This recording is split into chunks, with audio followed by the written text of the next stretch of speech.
बिस्मिल्लाहिर्रहमानिर्रहीम अस्सलामुअलैकुम। अगर हम चाहते हैं कि दो ऑब्जेक्ट्स आपस में ज्वाइन हो जाएं या सब्ट्रैक्ट हो जाएं तो उसके लिए हमारे पास जो मॉडिफायर है वो है बूलियन मॉडिफायर। ये मेरे पास एक क्यूब है और ये एक वॉल है। मैं ये चाहता हूं कि इस वॉल पे विंडो सी बन जाए। उसके लिए मैं इस क्यूब को सेलेक्ट करूंगा, थोड़ी शेप उस तरह से दे दूंगा इसको, और यहाँ पे थोड़ा छोटा कर लेते हैं हम इसको जी एक्सिस के ऊपर।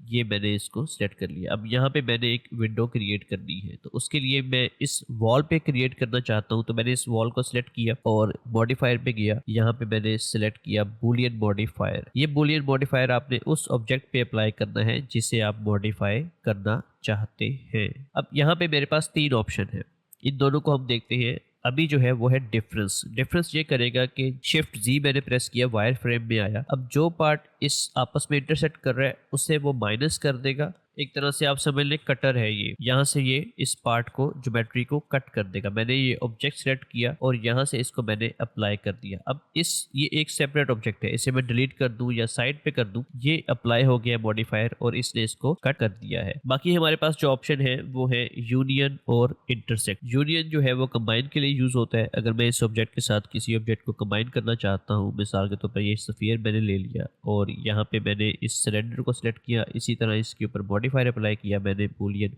और यहाँ से मैंने इस ऑब्जेक्ट को सिलेक्ट कर दिया।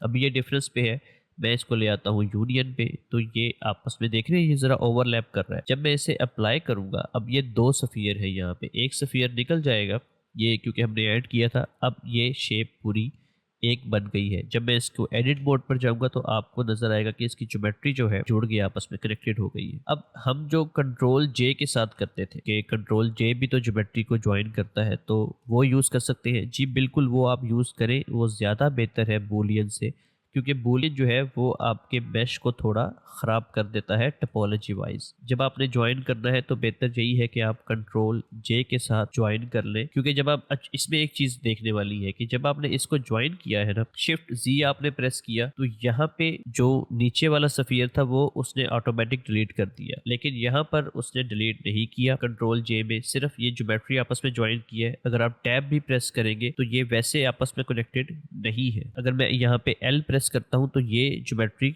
इसके साथ लिंक नहीं हुई। जबकि अगर आप दूसरी तरफ देखेंगे, इस तरफ, यहाँ पे अगर आप एल किसी के ऊपर भी प्रेस करेंगे तो सारी ज्योमेट्री सिलेक्ट होगी, क्योंकि ये आपस में यहाँ से लिंक है। कंट्रोल जे में और बूलियन की जो यूनियन है उसमें ये फर्क है। नेक्स्ट है हमारे पास इंटरसेक्ट। इंटरसेक्ट ये करता है कि जो पार्ट कॉमन है सिर्फ वही रहता है, बाकी सारे जो हैं वो डिलीट हो जाते हैं। अगर ये सिलेंडर है और यहाँ पे मैं एक आइकोस्फीयर ले लेता हूँ, इसको मैंने, अब यहाँ पे जो नीचे वाला पार्ट है सिर्फ ये रहेगा, बाकी डिलीट हो जाएगी। इस सिलेंडर को मैंने सिलेक्ट किया, बूलियन मॉडिफायर अप्लाई किया और यहाँ से मैंने ऑब्जेक्ट लिया आइकोस्फीयर और इसको मैंने किया इंटरसेक्ट। यहाँ से मैंने अप्लाई कर दिया। ये मैं आइकोस्फीयर पीछे करता हूँ तो ये देख रहे हैं आप, सिलेंडर भी गायब, आइकोस्फीयर जो ऊपर था वो भी गायब, जो अंदर था इंटरसेक्ट था आपस में वो रह गया है। बूलियन मॉडिफायर जो है वो होल क्रिएट करने के लिए भी यूज होता है शेप्स के अंदर। मिसाल के तौर पर इस क्यूब के ऊपर मैंने क्रिएट करना है होल, तो यहाँ पे हम इस क्यूब के ऊपर ही अप्लाई करेंगे बूलियन मॉडिफायर, और यहाँ से मैंने सिलेंडर को पिक कर लिया, यहाँ पे मैंने डिफरेंस लिया और इसको मैंने कर दिया अप्लाई। अब जब मैंने सिलेंडर को साइड में किया तो ये होल यहाँ पे क्रिएट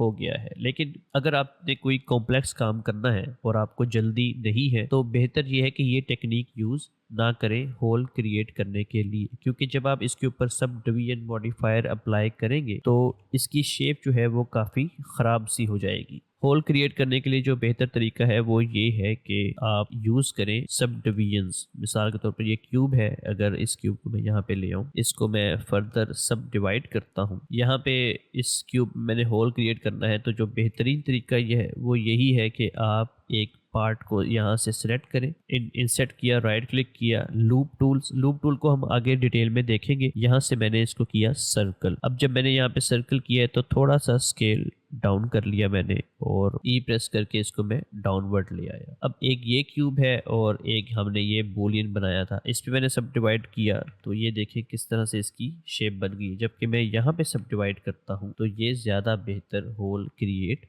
कर रहा है। ऐसा क्यों है? वो ये है कि यहाँ पे हमारे पास एन गॉन है। एन गॉन क्या होते हैं? जिसके 4 से ज़्यादा वर्टिसेस हो, एजेस हो, उसे हम कहते हैं कि यहाँ पे एन गॉन क्रिएट हो गए हैं। तो वो टोपोलॉजी के लिए बेहतर नहीं होता। हम इसको डिटेल स्टडी करेंगे टोपोलॉजी का एक सेक्शन, जिसमें हम बताएंगे आपको कि बेहतर क्या रहता है टोपोलॉजी के लिए। यहाँ पे बेसिक यही समझने के लिए कि अगर आपको जल्दी है, कोई काम आप करना चाह रहे हैं और आगे आपने अपने जो मैश है उसकी ज्योमेट्री मजीद एडिट नहीं करनी, तो बेहतर है आप बूलियन मॉडिफायर यूज़ कर लें। लेकिन अगर आपने डिटेल कम्प्लेक्स काम करना है उसके ऊपर, तो मैनुअल ही होल क्रिएट करें।